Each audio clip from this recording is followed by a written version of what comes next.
Hey,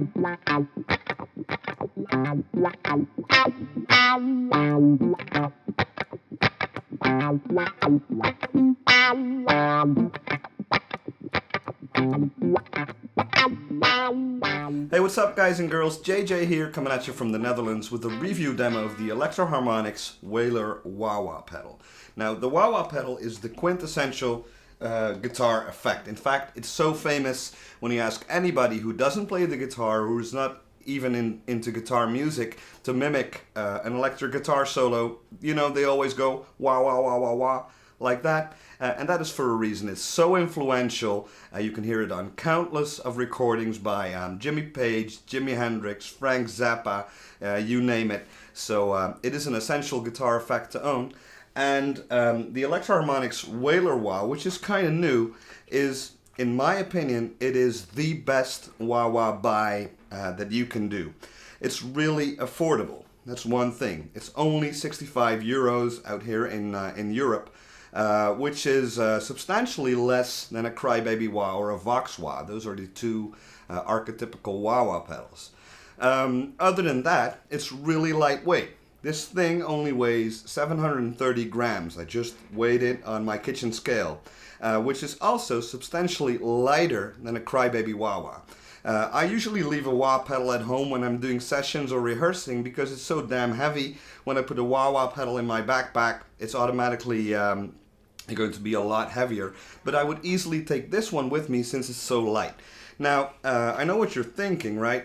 If a wah pedal is so light, what if it's going to walk away on you on stage? Well, I'm telling you, this is just heavy enough to stay in place on the ground with these little rubber feet, so it's not going to walk away on you, and in fact it's very, very sturdy. It feels really roadworthy to me.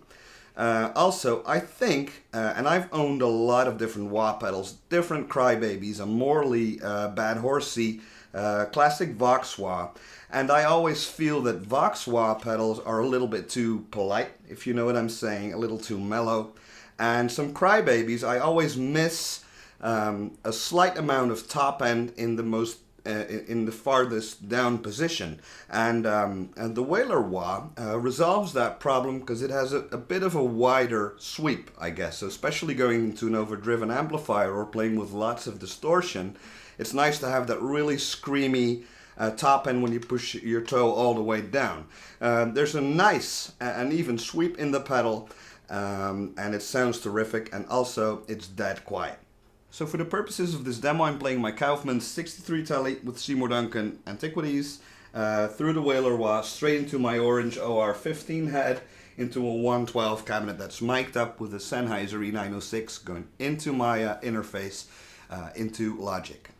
So how do you actually use a wah-wah pedal, and how should you not use it? Whenever I go into a music shop or see young bands using a wah-wah pedal, they use it on absolutely everything, right? So the guitar player, he got himself a Crybaby, whereas he should have gotten the Wailer, of course, because it's much cheaper and better sounding. And he uses it on every solo. I call that the Kirk Hammett effect. Don't use it on every solo, or else it's going to be really predictable and boring, okay? The other thing you should not do when using a wah-wah pedal is when you're playing a solo and you're rocking your foot on the pedal, don't mimic the sound of the wah-wah pedal with your mouth, because it looks really goofy. Where you go like that, that's really silly. Don't do that. Okay, it's okay to move the wah-wah pedal in time with the song, of course, when you're playing a percussive part, but that is not always very effective. It can be very effective, such as the soundtrack from Shaft, where it's used as a percussive effect, which is a very famous wah example, and of course Bulls on Parade by Rage Against the Machine. That's also a great example of using the wah-wah in the beat of the song.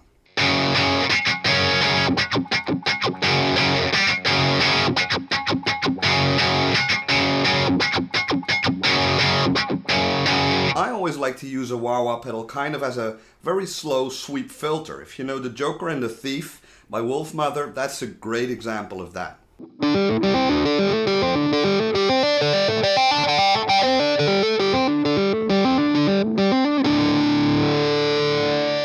Also, Frank Zappa used to use a wah-wah pedal a lot, leaving it in one position and gradually moving it towards a more bottomy sound like that, or increasing the treble with that, also as a kind of a manual filter.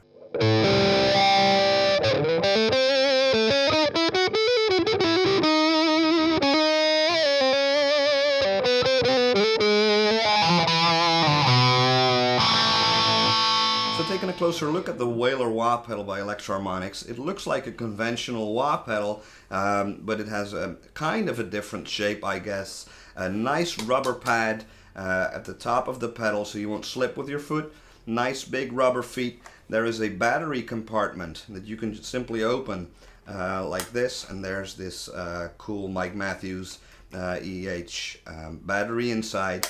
Has the nice logo on there, Electro-Harmonix, very discreet, Wailer Wah, and on the front it just says Wailer Wah. So it looks really sleek. You can power this through a battery. As I said, easy battery access, which is a godsend, because on a Crybaby, on older Crybabies, you actually had to unscrew all of the rubber feet in order to get to the battery, and changing batteries on this thing is a breeze. But of course, you can also power it via your regular 9-volt power supply. So input, output, and what's going on inside the pedal, there is a pot inside the pedal that is controlled through this part here, and when rocking it up and down, you're actually controlling the pot as a sweep filter. So if you press down with your toe, that's when you turn it on. Press down hard again and you turn it off. I like it when you take a look at these rubber feet over here. On some wah pedals, when you're in the toe down position, you can accidentally turn it off, but on this pedal that's not a problem. Just have a firm down press, even with my hand, and it's off or on, whichever way you like it. So also nice and discreet EH logo right here. Very solid package.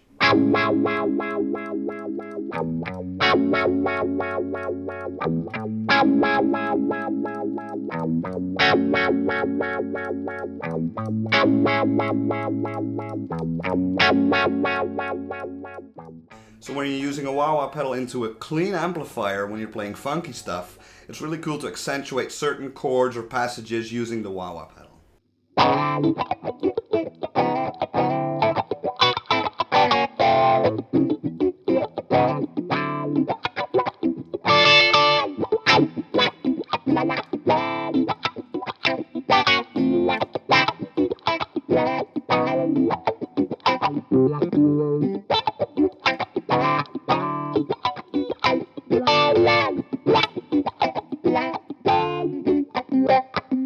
So when you're using a lot of gain on the amplifier, playing those screaming solos, it's a really cool effect.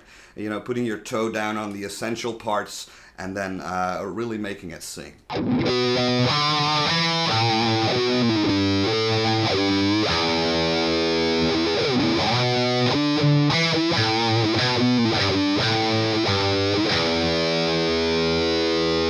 Now, in my opinion, the best way to use a wah-wah pedal when you're playing solo guitar is just not move it up and down all the time, but use it as a manual filter, as an extra means of adding movement to your guitar sound. So you can use your right hand for that, of course, or hammer-ons and pull-offs, but you can use the wah-wah pedal, you know, like dipping in into certain chords to make them move without actually using your right hand.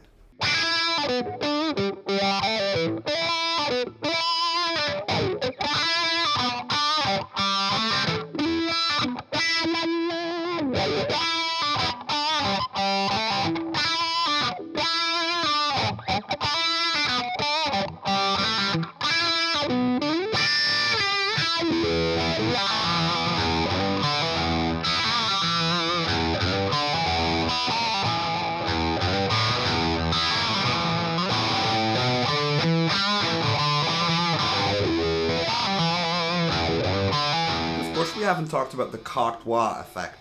Most famous example is Money for Nothing by Dire Straits, where Mark Knopfler is going with his Les Paul into an overdriven amplifier, finding that sweet spot and use it for a very nasal lead sound.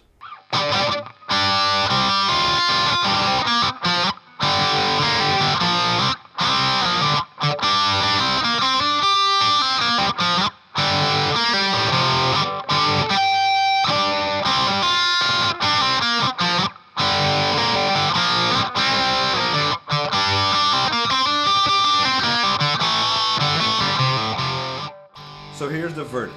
For only 65 euros, you're getting a really great wah-wah pedal that sounds better than a Crybaby or a Vox Wah, in my opinion, of course. It's nice and light, but still very, very solid. It's quiet, it's easy to operate, it feels sturdy enough. I think this is one of the best effects pedal deals you can get. You know, every guitar player at some point in his or her career needs to use a wah-wah pedal for certain songs, or maybe make it an integrated part in your guitar sound. So if you're looking for a wah-wah pedal, I think this is probably the best buy you can get.